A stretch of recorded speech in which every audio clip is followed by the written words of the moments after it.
So here's this nice postcard that the SGI people put together, and it has one question on it. Can abolishing nuclear weapons lead to abolishing war?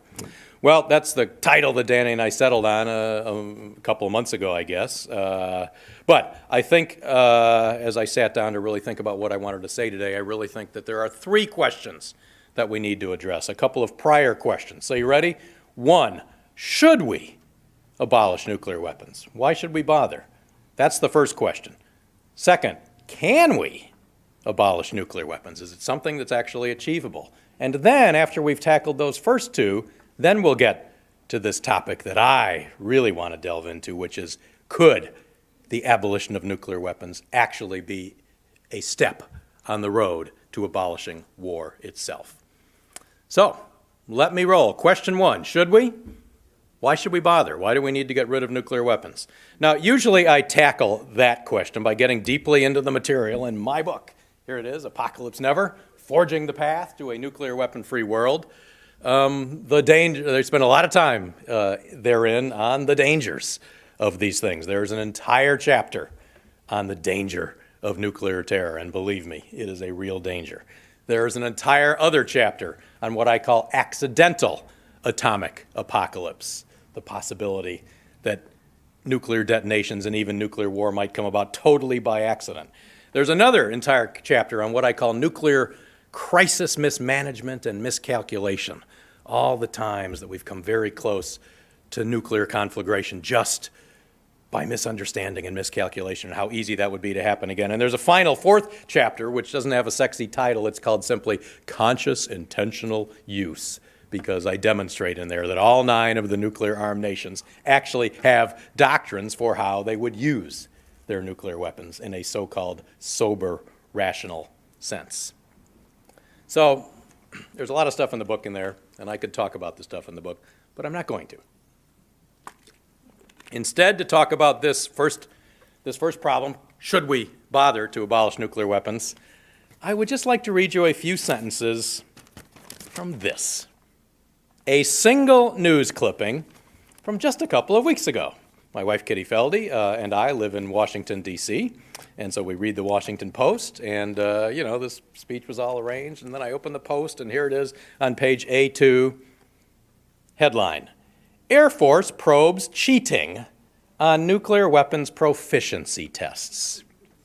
I would just like to read you a few items from this news article and see what you think about that question I posed. Do you think we can make it another 69 years without something going wrong? The Air Force is investigating an unprecedented exam cheating scandal involving dozens of officers responsible for launching nuclear weapons and keeping them safe. Cheating. Air Force leaders said they stumbled upon the cheating in nuclear proficiency exams while investigating a separate drug abuse scandal. The disclosures came less than a month after the Air Force here they come.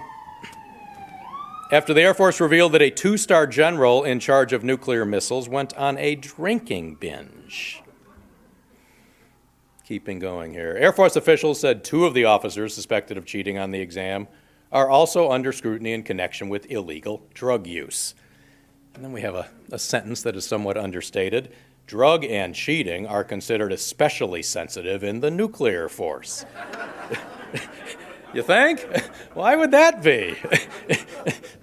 Maybe they'd want to actually know the material on these tests that they're taking? The 600 missile launch officers, known as missileers, are assigned to 3 separate Air Force wings. Now we're rewinding a little bit. In 2008, Robert Gates, Secretary of Defense, fired the Air Force's top general and its civilian leaders after a series of nuclear gaffes occurred on their watch, including an incident in which a B-52 bomber crew flew across the country without realizing that 6 cruise missiles on board had been armed with nuclear warheads. What could go wrong? In October, the Navy announced that, we're not done yet. In October, the Navy announced that it had removed Vice Admiral Timothy Giardina from his post as deputy commander overseeing all nuclear-armed missiles, bombers, and submarines. after a casino in Iowa allegedly caught him using counterfeit gambling chips.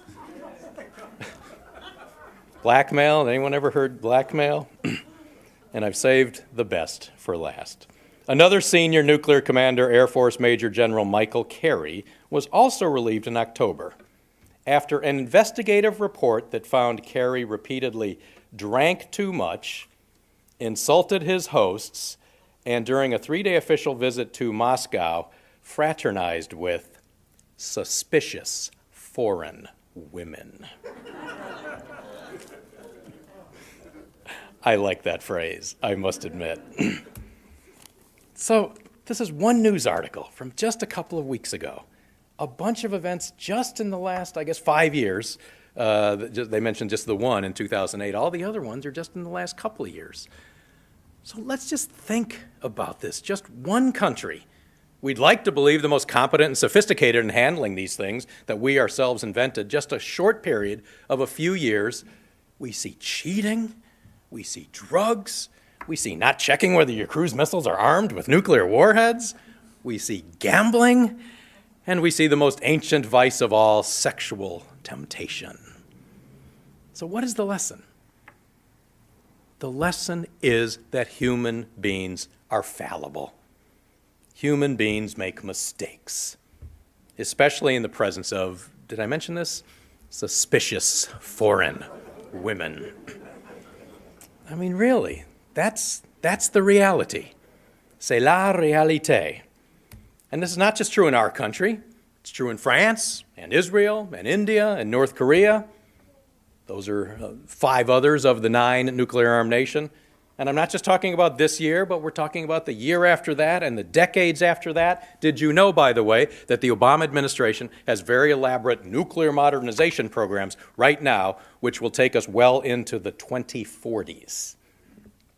So I invite all of us here, sitting here inside the SGI National Headquarters on a lovely January day in Southern California, to consider how likely it will be in decade after decade after decade to come that we will manage to dodge every single one of these nuclear bullets every single time. That is the macro thesis of my book, Apocalypse Never.